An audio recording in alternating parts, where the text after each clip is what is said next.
BJP commission जो है BJP के दफ्तर के इशारे से बीजेपी के इशारे पर काम कर रही है।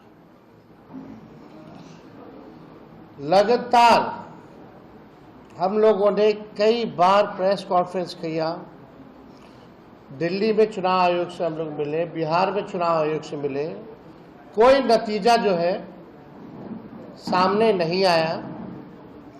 हम लोगों ने बिहार बंद किया है, लोगों को जागरूक किया उनके अधिकार को लेकर के,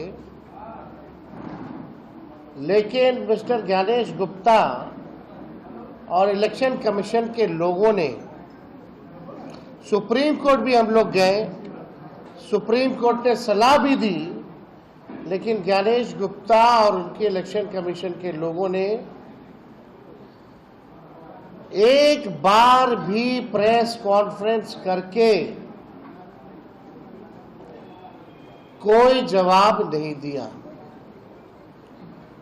ये चुनाव आयोग का सबसे बड़ा ड्राइव चल रहा है।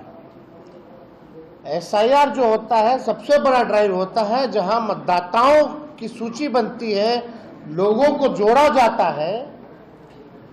और चुनाव आयोग तो शुरू में ही नहीं सोचा कि सभी पॉलिटिकल पार्टी को बुलाया जाए, और अचानक से जो है आनन फानन में एक फरमान निकाल दिया जाता है कि बिहार में एसआईआर कराया जाएगा। तभी हम लोगों को संदेह था कि जरूर कुछ ना कुछ दाल में कुछ काला है। और अब तक सुप्रीम कोर्ट के सलाह के बाद भी जो ज्ञानेश गुप्ता है वो चुप है। और अद्भुत इस बात का है कि वो अनऑफिशियली मीडिया से मिल रहे हैं। जो चीजें पहले से भाजपा ने, अमित शाह जी ने, मोदी जी ने जो तय करके उनको दिया है टारगेट, जो सूची, वही काम में वो लगे हुए हैं। ये डेमोक्रेसी के लिए जिस तरीके का प्रोसेस, हमको एसआईआर से दिक्कत नहीं है, लेकिन जो तरीके हैं इनके, ये लोकतंत्र के लिए बेहद खतरनाक है। और हम लोग डेमोक्रेसी में रहते हैं, लोकतंत्र में रहते हैं, और बिहार लोकतंत्र की जननी है, और इसी बिहार से लोकतंत्र को हम खत्म होते हुए नहीं देख सकते। इसको लेकर के हम हर एक प्लेटफॉर्म पर हम लोग जो है लड़ाई लड़ेंगे। देश भर के जितने बड़े नेता हैं उन सबको भी हम चिट्ठी लिख रहे हैं, और 19 तारीख को दिल्ली में खड़गे साहब के यहाँ एक बड़ी बैठक इंडिया अलायंस की है, उसमें भी हम शामिल होंगे और अपनी बात को मजबूती के साथ जो है रखेंगे। अब 3 दिन पहले की अगर बात करें तो सूत्रों के हवाले से खबर आया कि 35 लाख नाम हटाए जाएंगे। 3 दिन पहले 35 लाख नाम हटा जाएंगे। और उसके बाद अगर आप देखें तो ये इलेक्शन कमीशन का प्रेस नोट है,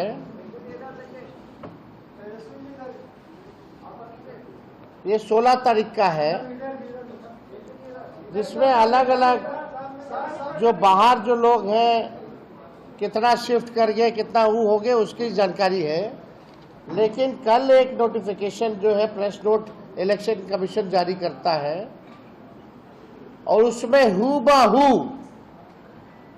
जो सूत्र ने जानकारी दी 35 लाख, यानी 3 दिन बाद वही सर्टेन नंबर्स जो है इलेक्शन कमीशन भी देता है,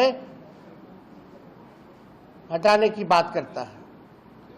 अब मेरा सवाल यहां खड़ा होता है कि इंडियन एक्सप्रेस तो या कोई अखबार में जो है शायद छपा था, जो सूत्र के हवाले से अखबारों में भी छपा 35 लाख का हटने का, जो अखबार में छपा 35 लाख वो 3 दिन पहले छपा, तो पहला सवाल ये होता कि आप उसके 2 दिन बाद वही नंबर आप दे रहे हैं, यानी प्रोसेस तो ऑन है। जब प्रक्रिया चल रही है तो घटता भी बढ़ता है, तो ना घटा 2-3 दिन में ना बढ़ा है, हूबहू वही नंबर जो है दिया गया है। और सवाल खड़ा होता है कि अभी भी 1 हफ्ता बाकी है, ये जानकारी कहां से आ गई 35 लाख की?